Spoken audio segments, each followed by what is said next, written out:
अब रही बात कि अब पप्पू यादव को अपना राजनीतिक भविष्य संवारनी है, तो जो बात अभी आपने कहा कि मैं अब क्या करूं, किसका पैर पकड़ूं, तो अब इसके बाद भी वो लालू यादव की के प्रति वो हमलावर नहीं है, आक्रामक नहीं है। नरम है। अब उनको नरम इसलिए भी है कि उनको पूर्णिया से चुनाव लड़ना है और यादव वोट भी चाहिए। आज भी यादव मतदाताओं पर लालू का जादू चलता है। जी। इसको कोई कहीं क्षेत्र विशेष में वहाँ का कंडीशन हो, जैसे मधुबनी में, और मधुबनी में वहाँ राजद के कैंडिडेट को नहीं, बीजेपी के कैंडिडेट अशोक यादव को 3 लाख अधिक वोट से जीत मिली थी। क्षेत्र विशेष में वहाँ कुछ और भी फैक्टर हो तब, लेकिन आज भी यादवों पर लालू जी का जादू चलता है। और पप्पू यादव को चुनाव में यदि जाना है तो वो अपने स्वजाति मतदाताओं के बीच में लालू जी के प्रति आग उगल कर नहीं, उनके प्रति सम्मान ही व्यक्त करके वो दिखाएंगे कि मैं तो उनके प्रति बहुत ही, मेरा भाव ये था, लेकिन आखिर पप्पू यादव का जिक्र हमने बीच में किया, पप्पू यादव से इतना परहेज क्या क्यों है आरजेडी को, लालू यादव को, तेजस्वी यादव को? वो कह रहे हैं कि उनकी बेचारगी दिख रही है, वो कह रहे हैं हाथ जोड़ लें, क्या क्या कर दें? अब क्यों महागठबंधन में या इंडिया में एंट्री नहीं हो पा रही है पप्पू यादव की? देखिए, पप्पू यादव अंततः जात में ही पहले पैठ है उनकी। और जब तेजस्वी को बढ़ाना शुरू किया लालू जी, तो उस समय आपको याद होगा कैसी प्रतिक्रिया थी पप्पू यादव की। जी। उन्होंने खुद को अपना लालू जी का उत्तराधिकारी बनाइए, तेजस्वी को क्यों बना रहे हैं, बहुत तीखा हमला किया था। जी। तो एक तो ये बात है। अब यदि लालू जी से आपसे ऑप्शन पूछेंगे कि तेजस्वी में और पप्पू यादव में किसे चुनेंगे, तो वो किसे चुनेंगे बताइए? तेजस्वी यादव को चुनेंगे। तेजस्वी यादव को चुनाव ने बढ़ाया।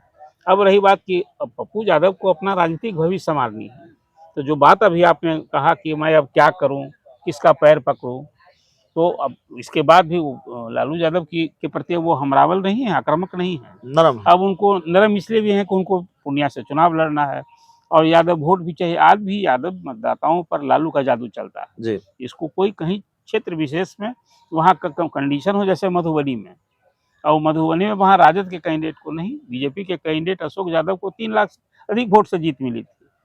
क्षेत्र विशेष में वहाँ कुछ और भी फैक्टर हो तब, लेकिन आज भी यादवों पर लालू जी का जादू चलता है।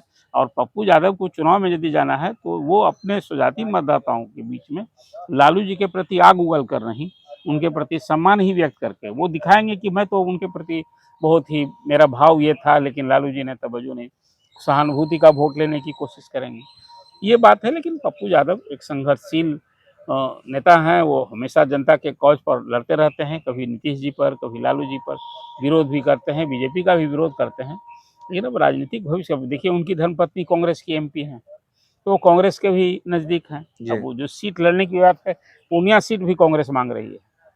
अब कांग्रेस सीट मांग ले, अब देखिए लालू जी राजनीतिक जीव हैं। अब पप्पू यादव लालू जी से भी मिलने गए थे। जी। तो कुल मिला-जुलाकर, लेकिन अब बात मैं कहता हूँ कि फिर लालू जी को यदि चुनना होगा तो किसका राजनीतिक भविष्य संवारेंगे?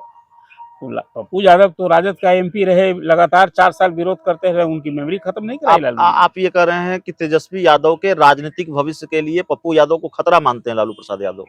तभी तो ये बात, तो खतरा तो प्रारंभ फर्स्ट डे से ही पप्पू यादव ने विरोध शुरू कर दिया था। देखिए, तेजस्वी ने अब जगह बना ली है, राजनीतिक विरासत संभाल ली है तेजस्वी ने लालू जी का, और वो सब कुछ लालू जी कर रहे हैं, इसलिए कि लालू जी को खुद चुनाव नहीं लड़ना है, पार्टी के भले ही अध्यक्ष हैं।